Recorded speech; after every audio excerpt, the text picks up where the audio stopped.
Hey, what's going on, traders? It's Johnny here with Trader X. Thank you guys so much for tuning back into the channel. I hope you guys have all been enjoying your Tuesday and were able to end green on the day. But as usual, I'm going to give you guys a breakdown and let you guys know exactly how my trading did go. And before I start, I did want to make a quick disclaimer that I am trading on a simulation account today. Right, as you guys can tell on the top left, this is not real money. This is completely paper money, right? And for any of you who are new and wondering why I am trading on a simulation account, I haven't been performing well the past few weeks, and so I thought it would be in my best interest to, take some time and go ahead and paper trade again, gain some of my confidence back and try to gain some of that consistency back. But as usual, I'm going to go ahead and get right into the recap. And so, right, today was a green day. I was up $50 on the day, and that consisted of trading SQQQ and TQQQ. As you guys can tell, I was down $75 on SQs and up 125 on TQs, right? And so these are all my filled orders. And as you guys can tell, this first transaction, you guys can go ahead and ignore that. For some reason, my account glitches and it needs me to buy in and buy out with any quantity before it allows me to trade. So that's why you guys do see this here. But in terms of when I actually started trading, it was around 6:46, right?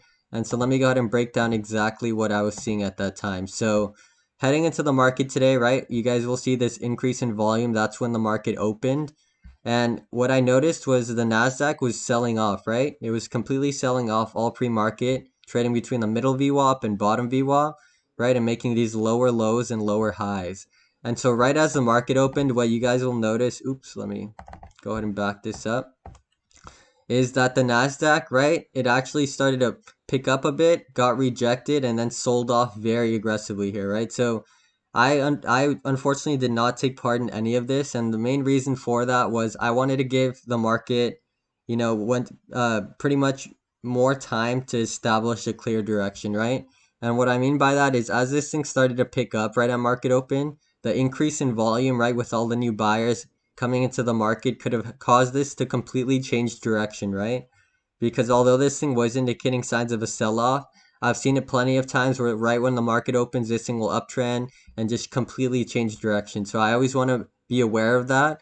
And so as this thing pushed up and sold off, what that told me was, okay, this thing is still being bearish, right? So as this thing sold off, it pushed back up, and the first trade I took on SQQQ was at 646, right? So I waited for this thing to sell off and then reverse itself back up a bit, right? So I took a trade right at 646 around this area, thinking it was going to get rejected and continue to sell off. That obviously didn't happen, right? This thing continued to climb. I cut my losses short, right? Because the main goal of mine that I wanted to focus on was not letting myself have that one trade that really wipes me out for the week, right? All it takes is one trade for you to not manage your risk correctly, for you to give back all your profits and some, right? So I cut it pretty quick. This thing got rejected again, right? And as you guys can tell, I bought back into SQQQ, right? So right around 650 or 648, right? So I bought in at 646, sold for a loss, then I bought in at 648. So why did I decide to buy back in? Well, pretty much the reason why I decided to buy back in is this thing started to get rejected and fall. And to me, it was indicating signs that it was peaking out. And I thought that this thing was going to make a lower high, right? Given how we were trading and then continue to sell off. But unfortunately, we didn't see that. I bought in, right? I was in the green majority of the trade, and then this thing completely changed up again, and I decided to cut it there. And so what I should have realized is that the market is, having difficulty establishing a true direction, right? That's something I should have had in the back of my mind. But as you guys can tell, I jumped right back into a trade. I bought back in at 657 and then sold at 734. So 657, right? I bought back in as I saw this thing get rejected again. And then as you guys can tell, this thing was trading sideways, right? It started to actually pick up, got rejected by the SMA again, right? And I didn't sell out until 734. So I was waiting for this thing to start to make new lows on the day, but it ended up picking back up, right? And I didn't cut losses until here. So this was actually a pretty annoying trade because I bought in at 657. It was trading very choppy and sideways. And I literally decided to cut it right around here, right before we saw this nice drop, right? So it was unfortunate, but the reason why I decided to cut it was it wasn't doing anything really, right? And I was just fed up with the trade at that point, and direction obviously wasn't clear. So, I decided to be in my best interest to just cut the trade there. But as you guys will know, this thing ended up selling off, right? So I missed out on a decent, probably $90 there, which sucks, but it's not the end of the world.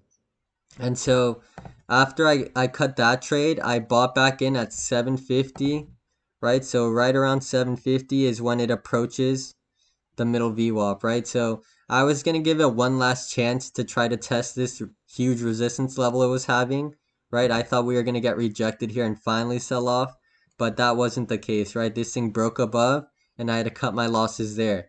And so after losing that much money, right? So I was down $75 after taking those trades. I decided the market was obviously trying to change direction, right?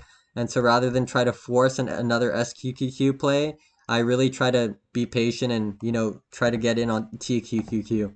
And so when I ended up doing that was first trade was at 753, right? So at 753, this thing, I broke above the middle VWAP and I waited for some pullback to the middle VWAP, right? So I bought in at the middle VWAP, it sold off a bit, rode the EMA back up, and unfortunately it wasn't able to break this previous resistance level, and so it got rejected and I cut my losses there on TQQQ.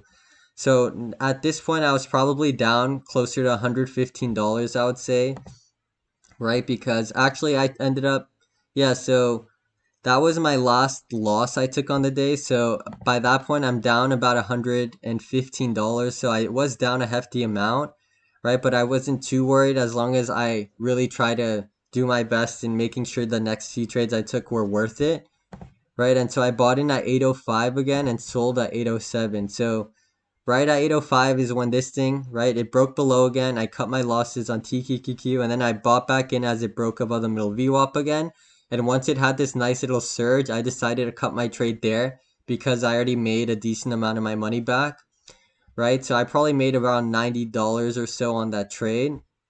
And then the remainder I made on this trade here, right? So at 818, I decided to buy back in. So once I sold out here, my reasoning or my thought process was I was going to wait for another pullback closer to the middle VWAP before I bought back in. I bought back in literally into TQQQ right around this area.